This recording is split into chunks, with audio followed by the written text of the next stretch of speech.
Swamiji, welcome to the show. Namaste. Namaste. Nithyananda ji, could you please explain yourself? How do you define Nithyananda? I am a spiritually enlightened being from the Vedic tradition, spreading this science of enlightenment to the world at large. Now took up the new responsibility of Madurai Adinam. That's it. That's it. You are a Swamiji or a healer or a Dharma Pracharaka. Now I have taken up this responsibility of Swamiji of Madurai Adinam. Earlier I was taking the responsibility of sharing this enlightenment science with the world, and I am known for healing also. Okay, the distance healing you mean to say. Distance and spiritual healing and everything. So you are a doctor? No, I am not a doctor in the regular sense. I help people to come out of psychosomatic disorders. See, I will not be able to heal if there is a bone fracture, which is physical. When I had a fracture, I myself went to hospital and I had surgery done on my own hand. I can heal only psychosomatic disorders, the diseases which comes from the root of the mind, like a blood pressure, diabetes, heart problems, cancers, which comes from the root of the mind. Only those diseases I can heal.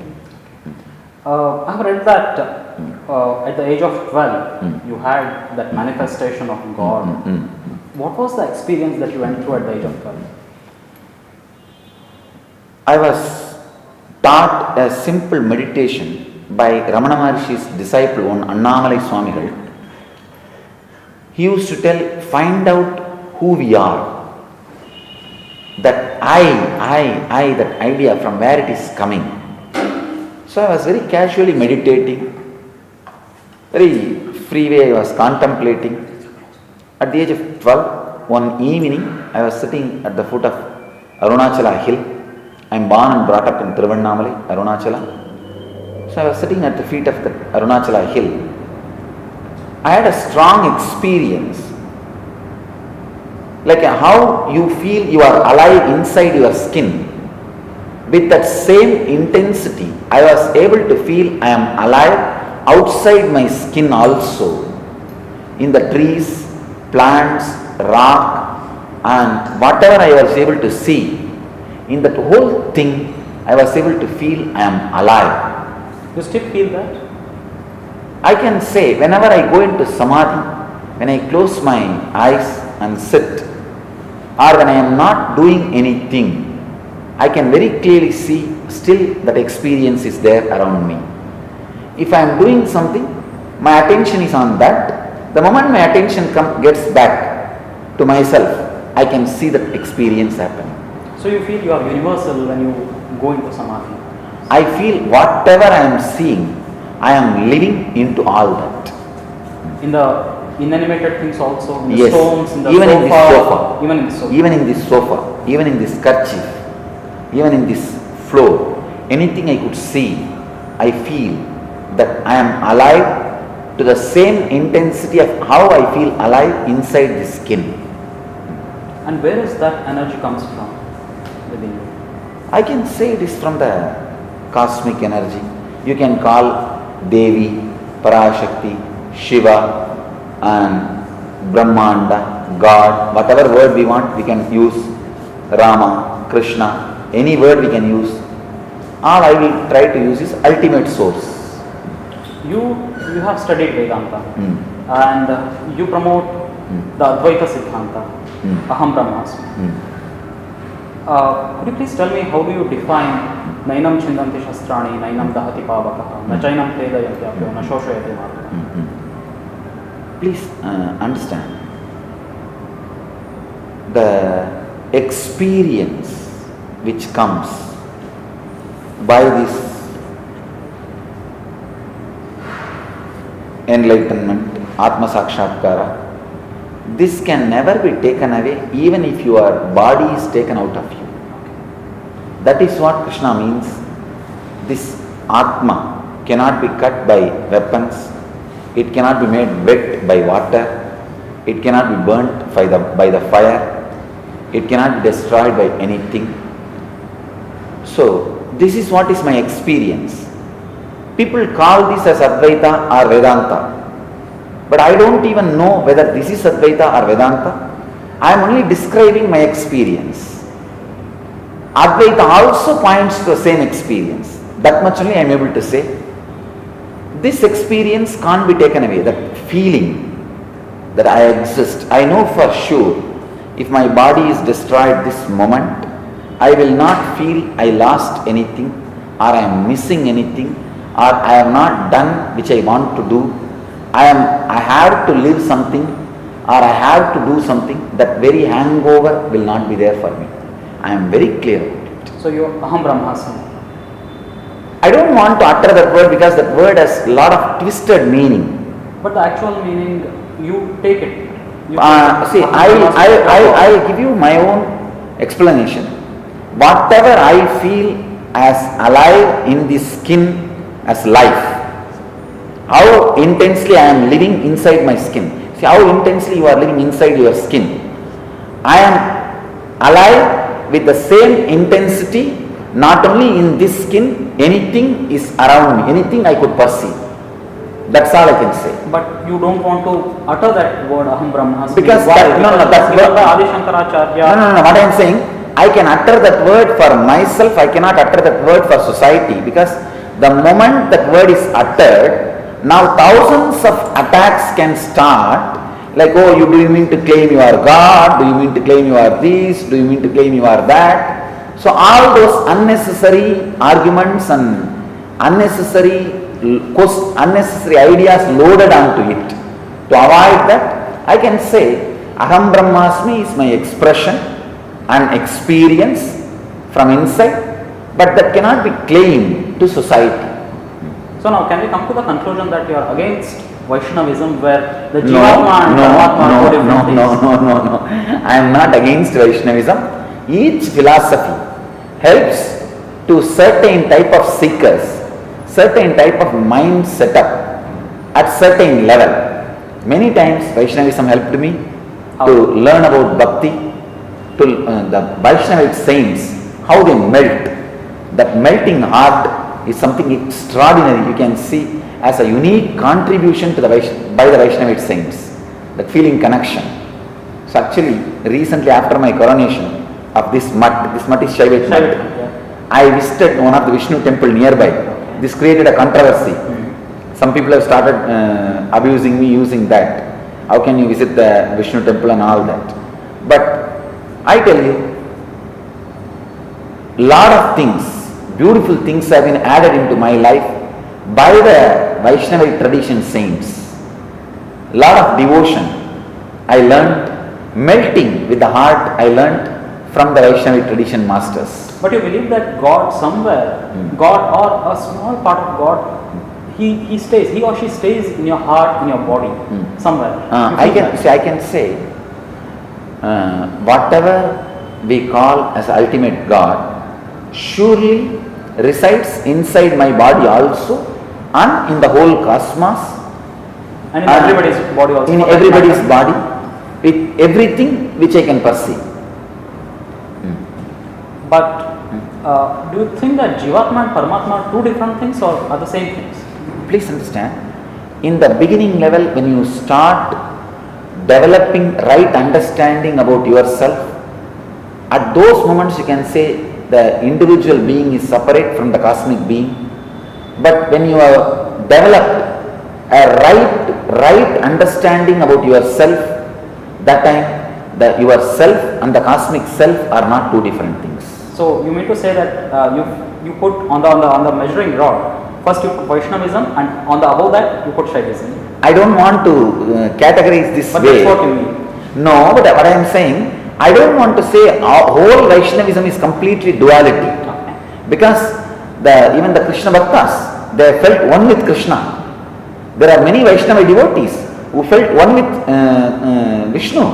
And there are many Shaiva devotees who always felt Shiva is great and they are individual, they are separate. So I don't want to equate Shaivism to Advaita and Vaishnavism to Dvaita. In each tradition, there are different levels of devotees felt Dvaita Visishtadvaita and Advaita, both. So as far as I am concerned, I only feel all the three complement each other. They don't compete each other. Okay. All the three are complementary to each other. Complementing to each other. They don't compete with each other. But you are not a God. I wanted to say, I am not here to say I am God. I am here to give you the experience you are God. Yeah, that's what the statement says. Your most popular, one of the quotes. Having said that, you are a sannyasi again. When people look at your attire, your jewelry and everything, they don't feel that there is a sannyasi. They feel that maybe like any other person. Two things. Of course, now after I took up the responsibility of Madurai Adinam, I am wearing only this dress, which is Madurai Adinam's uniform. Okay, you are not wearing anything. I am not wearing anything no else. Jewelry. This Madurai Adinam's jewelry. The Rudrakshas. Rudrakshas. Madurai Adinam's Rudrakshas. No other jewelry. No other. Necklaces, No. And in the future, you are not going to wear that? No, I am not going to wear any of that because of this much responsibility. Okay. So and I also wanted to answer one more thing. Yeah. Even earlier what I was wearing, if you look at deeply, everything is completely designed based on tradition. See the dress I was wearing, it is always this dress. Maybe the color is little different. Colors, even the jewelries, everything will be Rudraksha based. It is done inside our ashram by our own brahmacharis, handmade. So please understand, maybe I wanted to present the lifestyle of the Vedic tradition, not just only the philosophy of the Vedic tradition. That is the reason I was promoting some of the lifestyle things. Lifestyle of the Vedic tradition, I believe, is very simple and very ground to earth. It is not always. It is not always. That was also one of the phases. That I can tell you. We had different phases, jubilant components, the celebrative components. So the photos now which are getting promoted are taken some during the celebration. I tell you, 90% of the time, even in Bididi Ashram earlier, before Madurai Adinam, I was wearing only this. Maybe some celebrations time, some jubilation time, I was wearing some other color, maybe the same setup, the same design, some other color or some other Rudraksha based jewelry. But those photographs have been so popularized by now by special few medias with vested interest. They started feeling whole day I wear only that. No. Even the Shiva dress, what was the logic behind that wearing? It was one thing. In the Hindu tradition, there are different meditations. We call it Bhava Darshanas. So when you enter into that Bhava of Shiva, when you enter into that altered states of consciousness, the transcendental consciousness, when you express the Shiva's energy, Shiva's mood in the deep Samadhi with Shiva, those Shiva's Rudrakshas are that Shiva's that tiger skin color clothes, printed clothes, it's not tiger skin actually, it's tiger skin printed clothes, those things naturally feels nice. When you meditate on Vishnu, wearing that Vishnu's tilak or the tulsi feels nice. It is just like my commitment and the respect to the tradition. That is the reason that Trishul or all those things. It is not that all those things are some special pride or anything.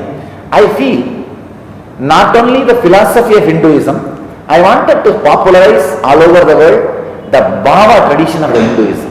That's all. Yeah, India has seen many saints, and to name a few, Sharda Mata, Paramahamsa, Ramakrishna Paramahamsa, Swami Vivekananda, they never did like this. But you please understand, Ramakrishna used to wear sari when he goes to the Devi Bhava and Sakha Bhava. He was practicing, considering himself as Devi's Sakhi, friend. Those days he used to wear sari, and when he was practicing the Madhura Bhava with Krishna, Sri Krishna, he was wearing the sari.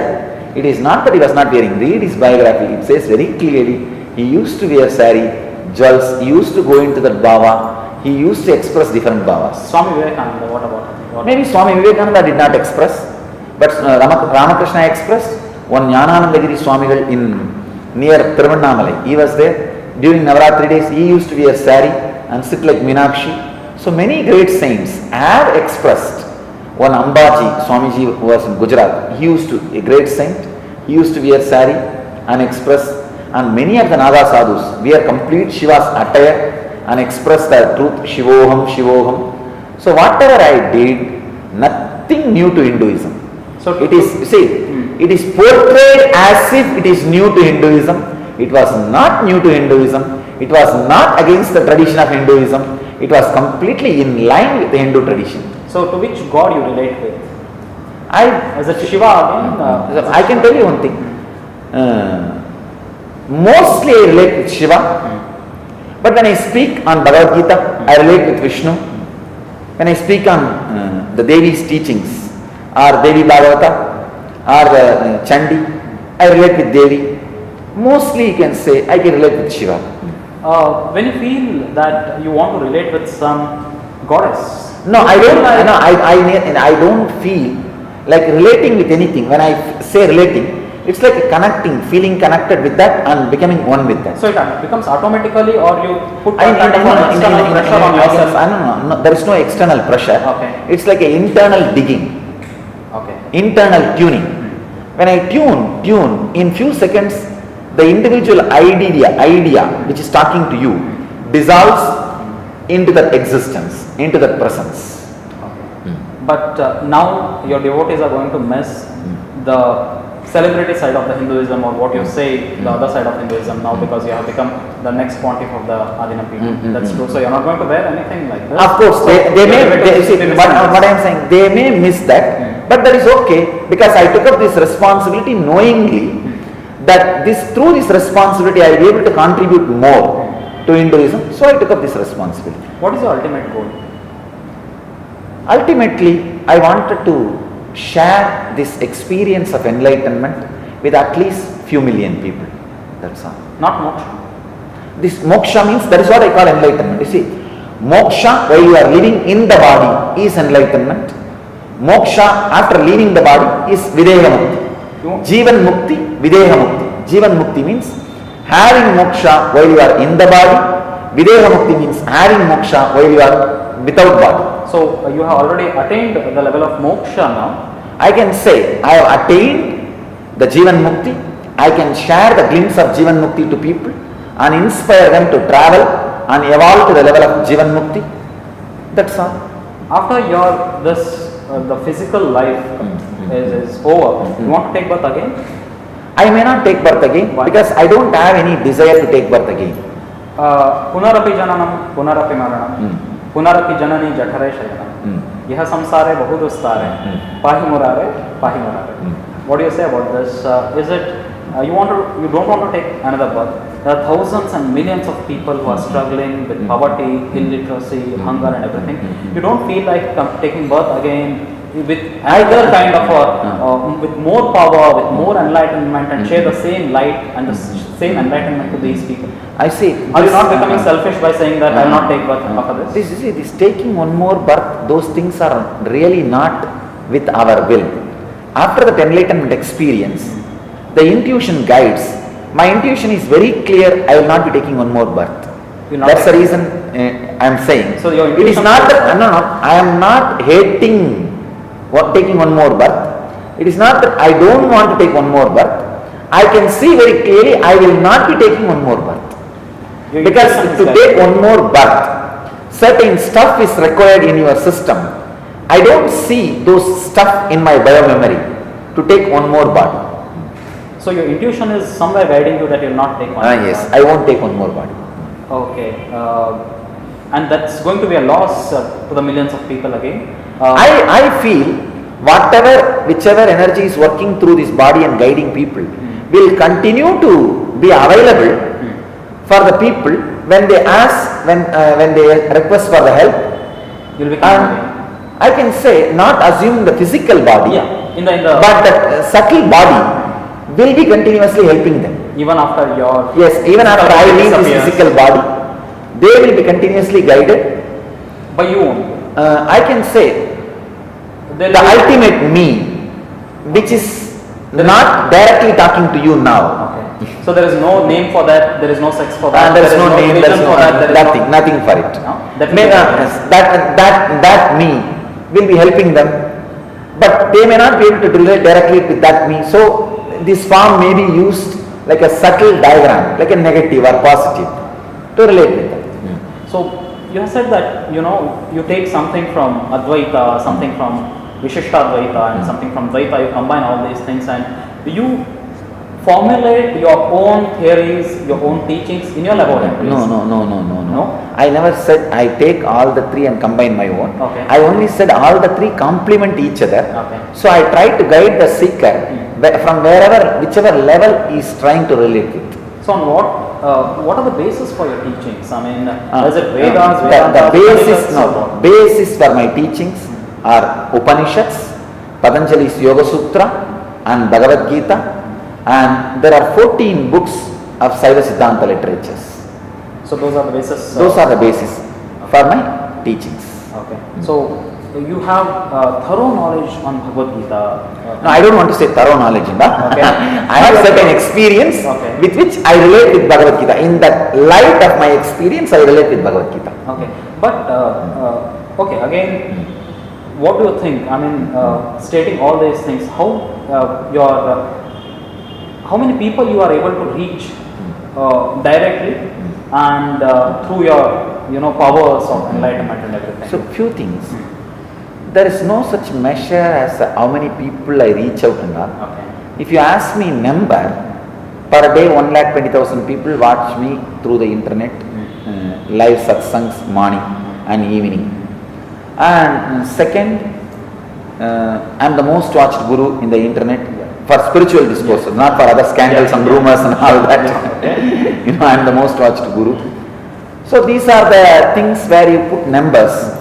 But there are many things which has no numbers. Continuously thousands of people come for healing here. Whoever comes, they receive food. Based on the number of people eat, we come to the conclusion, in ordinary days, weekdays it is 2,500, weekends it is 3,500. But these are the numbers who come for darshan, healing, temple darshan, all put together. So I can't say all these people are my disciples or my devotees. Some people maybe even out of poverty will come to eat. Okay. So those numbers I am not able to be very clear. Okay. And you said that you heal the diseases which are the root. I mean, the mind is the root cause of all these diseases. How do you heal that? How do you heal that? See, you actually go into samadhi level and then heal that, yes. like this only. That's right. I get into that samadhi state, tune into that samadhi state. In the samadhi state, each person, the mental patterns which he creates, which forms the root of diseases, can be removed and altered. The person can be helped. So I help the person to remove that pattern by initiation or awakening his kundalini energy. So he gets out of that pattern which is causing the disease. So when he gets out of that pattern, he comes out of the disease. So it's a one-time solution that you are giving to the people? No, I don't want to say one-time solution. It's based on the disease. For example, if it is just some allergy, it's only one-time solution. Okay. If it is a cancer, maybe few days they need to meditate and have the initiation. If the cancer is in third stage also? Third stage also, I will be able to help the quality of life. And there are many people who have completely walked out of the cancer. But I can't say 100% everybody has walked out of the cancer. If I have to say the percentage ratio, first stage, second stage, more than 90% people walk out of the cancer. Whoever I touch. And it's the third stage, fourth stage. At least 60% of the people walk out of the cancer. But all 100% of the people, the pain comes down and the quality of life increases. That I am able to be assured 100%. Somewhere in this process you will be losing your power and your energy. No, I don't lose any power because I am not like a borewell. I feel I am like an ocean. It goes on and on and on, that's all. There is no such thing, I have a bank and if I empty, the bank balance will be reduced. No. Nothing like that. I just feel very clearly I am like an ocean. I am only connecting them also to ocean. Okay. On the contrary, you get the interest on that. Huh? On the contrary, you get the interest on that, on the balance. There is no interest also. Okay. It's like an ocean. When they connect with the ocean, they are also filled. I am just happy, that's all. Okay. And what is the secret of this distance healing? You sitting here in Bidadi or in Madurai, you heal somewhere who is sitting in thousands of kilometers away in US. See, what's the secret? When I go into samadhi, the space and time does not create distance. There is no distance. So it is zero? It is zero distance. It is just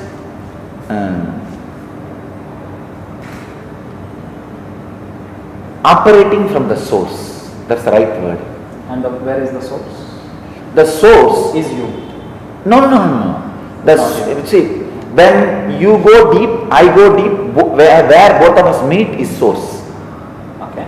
So when I go into deep, when I go to the source, I can pull you also into the source. Because always all of us like the source. What if I'm not? If I don't have faith on you, is it possible for you to, see what I'm pull me saying? to that source? If somebody has no faith on me, see, I don't even request, I don't even ask the faith as a prerequisite. I call it feeling connection. If you have a feeling connection, it's easy for me to pull you also into the source. Okay. If you don't have that, I give you the intellectual solutions, like these ideas, please understand these ideas, do this pranayama, do this kriya. So those things, when you start doing, you see certain developments and help in your system. That creates the feeling connection. Then immediately you are drawn and healed. So what is the difference between you and Benny Hinn? I don't know much about Benny Hinn, and so I have no comments. He also calls the people on the stage. He also cures. He also promotes distance healing. Maybe your ideas only what Benny Hinn is. I do not know about Benny Hinn. I learned this science from my guru in the young age, who taught me based on 3 books: Spandakarika, Shiva Sutras, and Patanjali's Yoga Sutras. He taught me these 3 books. From these 3 books, he taught me this science. So I do not know about Benny Hinn, so I can't comment about it. Okay. And science clearly says nothing can be created out of zero, but you create out of zero. How it is possible? No, I don't create anything out of zero. The vibhuti. No, everything is teleported. Please understand. Much of it is teleported. Means it is there in my temple, in my ashram, or in the room where I am staying, or the meditation hall where I am sitting and doing. Much of it is kept in that room. It disappears from here and appears there. It is mostly teleporting. Rarely the materialization happens. That also, from the nature, it gets materialized. Very difficult to understand and get convinced on this. Could you please elaborate on this? See, the problem is, these are mystical sciences. Before itself, I want to make a statement. I do not claim any of these powers. I do not claim I am special by any of these powers. If people feel when the devotion and enlightenment connects with each other, miracles happen as side effect. Okay. So when the devotee's devotion connects with the enlightenment experience in me, miracles happens as a side effect. So I do not claim. Now if you ask me, please materialize and show, I can't do. I don't have the power. Then how it happens? You mean to say that? When I sit in samadhi, when they intensely ask, it just happens. I only know this happened. I can only tell the information, but I myself do not have the will to decide or guide. It's like I won't be able to decide, today let me materialize on US, tomorrow let me materialize on Singapore. That will is not in my hand. Okay. I only sit. When people send me email or send me a question, send me the request, I say, all right, let your devotion be fulfilled. This happens. But you teleport only vibhuti. Why not this chair? Why not this sofa? Let me be very clear. No, I don't have. See, even when I fall into samadhi, my body does not have the capability or the bandwidth to teleport more than 1 square inch matter. Maximum the object which has been teleported through whatever you call it, using this body, is only 1 square inch. That much energy only is expressing. That's all is happening. I neither bothered about this energy expressing, nor felt greedy to express a little more, or felt it is a load on me. But that's your limit, you meant to say? I will tell you one thing very clearly. 3-4 years before and all, it was not even happening like this regularly. Okay. Now it has started happening. I can say that in 2009, it slowly started happening. 2010 it has gone little higher, and 2012 it has gone little more. And I am not even feeling greedy about it. I am not bothered about it. I can very categorically say, you said that do you feel this is your limit? I can very clearly say this is what is my limit. What can I expect from Nithyananda Swamiji in 2020? No, I don't know. That is the truth. To tell you honestly, I don't have an idea. I feel that as you see from 2006, 2009, 2010, and 2012, I can tell you exactly as it is happening in me. See, more and more when I fall into that samadhi, my nervous system is getting the capacity to handle the higher currents, the higher possibilities.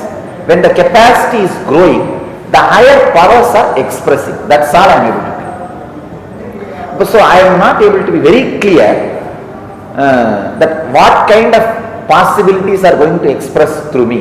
In Sanskrit we have a very beautiful word, samyama. Discovering your extraordinary possibilities and capabilities by you diving into yourself is samyama. I can say that different kinds of samyamas are continuously happening in my system. That's it. Okay. And just like you are all exploring, I am also exploring myself and enjoying myself. I don't take myself for granted. I am also exploring myself.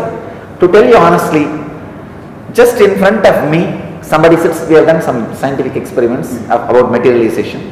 When somebody sits in front of me and those scientists are asking, Swamiji, now you please fall into samadhi and try to materialize. When that materialization has happened, it is not that everybody felt relief, even I felt relief, oh God, it happened. So you understand, there is no guarantee or there is no surety or there is no such thing that those powers are under my control. Actually, I am under the control of those powers.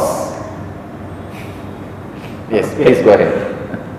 Having achieved all this, the metaphysical powers, the spiritual powers and everything, why do you think these all cases, these all chaos, these all melee and everything is happening? Usually. To be very particular with, if we take the first case in 2009, which dropped up with Ranjita. It was not a case, it was only a scandal and rumor. So it was not a case, legal case. What about the video? It was morphed, you said? First thing, the video is completely morphed. We have 4 reports from the American FBI. You see, the experts who give witness for FBI, using FBI expertise, FBI machineries and FBI standard methodology, they analyzed and very clearly presented it is morphed video. Second, you are not that the person who is actually there. The act which is shown is never happened by me. There is some other person and the other lady. I do not know how they overlapped, how they did and all that. If I can give you all the 4 reports. One thing I can be very sure, the acts which are being shown in that video, I did not perform. This I am making it very clear and I can give you clear proof. This is first thing. But you have faith on the US agencies, you don't have a faith on Indian agencies. No, 2 things. The US agencies have very clearly said the sophistication of the software which are used in Indian laboratories, we don't even have the machineries to diagnose those sophistication. Indian laboratory, we have only Adobe 2 software. Till Adobe 2 software only they can diagnose, they can find it. This is, the reports are saying, this has been developed using Adobe 8. Which is not in... which is not available in India. Which is not available in India. I can present all the 4 reports to you. Not only those 4 experts have given a witness, and they are also given an affidavit. They are ready to appear in US court or Indian court, any country's court, to give expert witness. So again, but why that thing popped up? I feel you have enemies. From the social level, if you want to ask, there are few very powerful people trying to grab one of our property in Chennai, which I did not allow because we wanted to build an hospital there for social service. So when I did not allow, then all this blackmailing, everything started, and they created this whole thing and big problem. They blackmailed you directly? Yes, using my ashramite, to my ashramites and all that. We have even given a case in Tamil Nadu to Tamil Nadu CVCID. Investigation is going on. In that case, 4 have been arrested already. Saxena, who was the COO of Sun TV, and Ayyappan, who is Saxena's right hand, and Lenin Karappan. Just now he got the bail and came out, and his assistant Prasanna. The two more persons are absconding. The Lenin's brother Kumar and Artira. These two are police is searching for them. So the case is going on, and I feel in the social level it was a blackmailing and extorting money. That effort, that is the whole conspiracy. The cosmic level, I feel all masters, when you see, all pathfinders are pathbreakers. All pathfinders are pathbreakers. So naturally, when so much of good is done to society, there will be some revolt from some corners of the society, some parts of the society, based on their own various unconscious patterns. Each master has to face this and succeed in this whole war. So it is the fight between the Sattvic people and the Tamasic people. I don't want to name those big words and create more anger in them. I can only say one thing. It is a fight. I know for sure I am dharmic, I am legal, and divine is supporting me. I will win the fight. I will win the war. Okay. After 2009, after Ranjita's case, there was a gap, and suddenly the Aarti Rao case. Why there was a gap and violence against her? No, you should know the funny thing. In 2010, November, our statement, whatever you call, our false statement was submitted to the court by Karnataka CBCID, and I don't know, for various reasons it is stuck in the High Court. Maybe court has felt there is no stuff in the whole complaint, and if you read the complaint and see her statement very clearly, even a common man can say she is lying, because she says from 2004 to 2009 she was raped 50 times.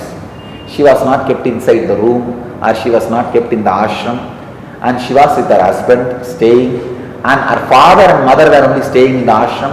She always used to go and come back. She was traveling to and forth from US to, she used to come and go, and that apart from that, she is a BITS Pilani graduate, highly qualified. She says 2004 to 2009 she was raped, and she comes out in 2010, almost after 14 months gap of last incident which she claims. And between, I was arrested, I was in prison. Anybody, when somebody is arrested, is the right time to come out. I was arrested in April. You see, the false FIR was filed on me on March 4th, and I was arrested in April 21st, came out June 13th, and July, August, she did not come out till then, and she suddenly comes out. Means there was some blackmailing and bargaining, extortion effort was going behind the back. So when she contacted the Bididi ashram? No, different people. She approached you? Not directly to me, through different people. The extortion effort, all that was going on. Tried to blackmail? Blackmailing, extortion effort, all that was going on. We have presented all the evidence to the Tamil Nadu CBCID, and all the effort was going on. When they found very clearly, I am not going to budge, they gave this false case. And that also was practically sleeping in the High Court. Now I became Madurai Adinam. Now she felt, oh, this is too much. Now I have to do something to defame him. She comes out and gives a statement in media.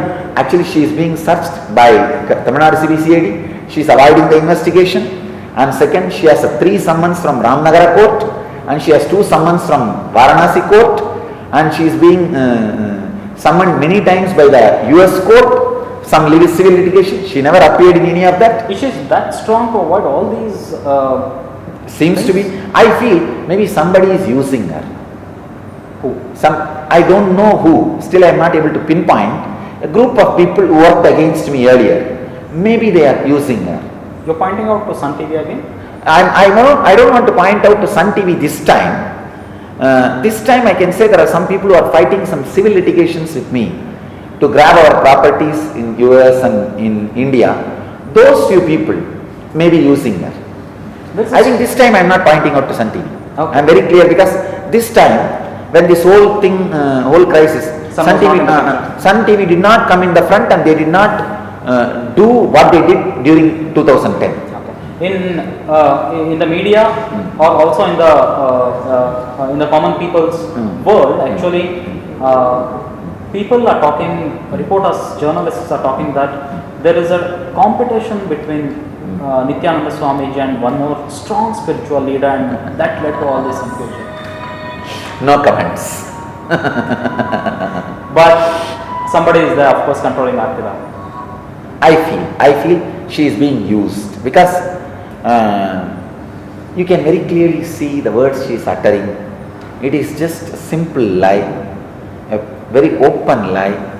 A Pitts Pilani graduate who is living with her husband, alright, she says 50 times, 5 years. Once she share at least once with the husband. Forget about rape, even if it was an extramarital affair. How will you be able to hide an affair for 5 years? A man who is so busy continuously talking, reaching out to people day in and day out. I actually wanted all the date and time she claims the incident. I can take out all my videos and put it in front of court. I am going to do that only.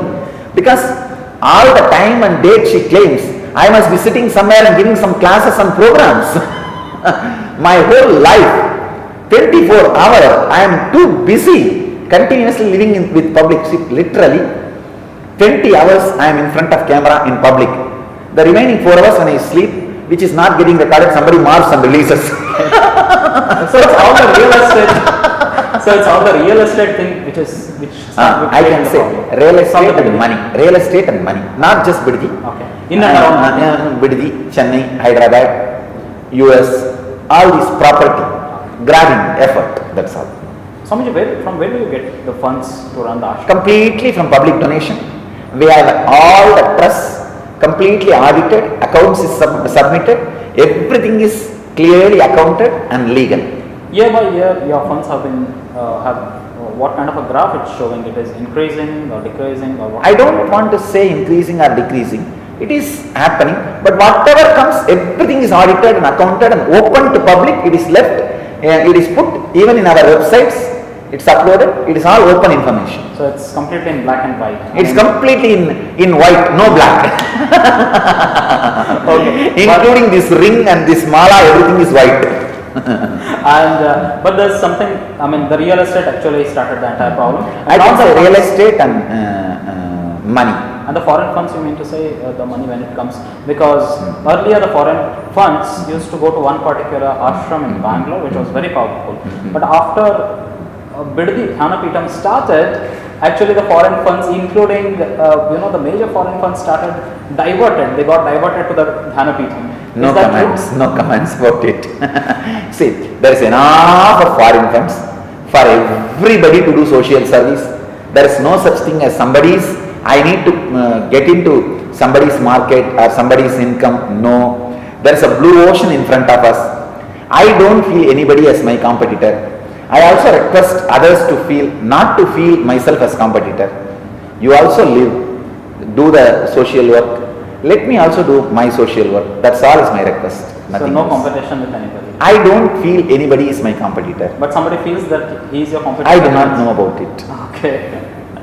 But why you need 22 acres and 32 gunta to run that? That is what is donated. I did not buy. You see the whole thing. The devotee has donated. So I am running it, that's all. And there is a controversy about the land also, that the no, there is no controversy. That was only you were allowed to construct who use only 2 acres and the rest all was supposed to be used for some other purpose. No. And you used the entire 22 acres and 32 acres. Please visit the ashram. All the 22 acres, some 22 acres and little that land is given, less than 23 land is given. We have converted 2.5 acres, converted land. All buildings are inside the 2.5 acres. The remaining place is beautiful. Garden is getting developed. You can go and see. We have 5,000 Siddha herbal plants. The beautiful Siddha nursery is getting created. Beautiful Ayurvedic nursery is getting created. The whole remaining place is getting developed only as a beautiful garden. That's it. So we have not changed any purpose and did anything illegal. You can see whole thing. That is why even when the government tried to order for the demolition, final report came, not even one building can be demolished because every building plan is approved, tax is paid, even by the local panchayat. Not only conversion has happened, The last building is approved even by the local panchayat with a clear plan. So no building can be demolished. Everything is done legally. But why it is necessary, why you advise or why you force the devotees to sign to particular, a kind of a MOU when they come to the ashram and want to, It is, I wanted to make it very clear. I neither recommend nor force any MOU to be signed. The MOU which was released to the media by some vested interest sources, you will not find anywhere my signature. They have created somebody else's signature, and you see, in my ashram, all the trusts, I am the managing trustee. In all the accounts, in everything, even if you receive 10 rupee check, you will see my signature. Samaya TV posts many of my satsangs, discourses, the slot payments are given. See all the payment, every single check, only my signature will be there. So you don't have any kind of agreement with anybody? No, it is a complete false thing created, forged and promoted by somebody's signature who does not even know English. That is what now we are bringing it to court. It is completely forged. It's a document forged, we will prove it in the court. Okay, and you said real estate and money this time? Yes. Not, of course, there was no Sun TV, there was no picture of Sun TV At this time Sun TV was not involved, okay. But there are some other people who are trying to grab our property were involved. Okay, and in this particular, the latest where there was a press conference, called for a press conference to give clarification on this issue, suddenly a reporter from one particular media comes up and tries to give you a summons. It is not summon, okay. I wanted to clarify, it is an illegal lawyer notice. It is not court summon, lawyer notice, even that should be given as per the Hague Convention by legal representative. All I said, all of your media persons were there. It was going live in many channels.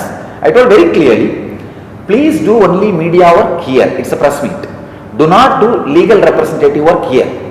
If you are a media person, please be here. Otherwise, please leave the hall. I used the word very clearly, please.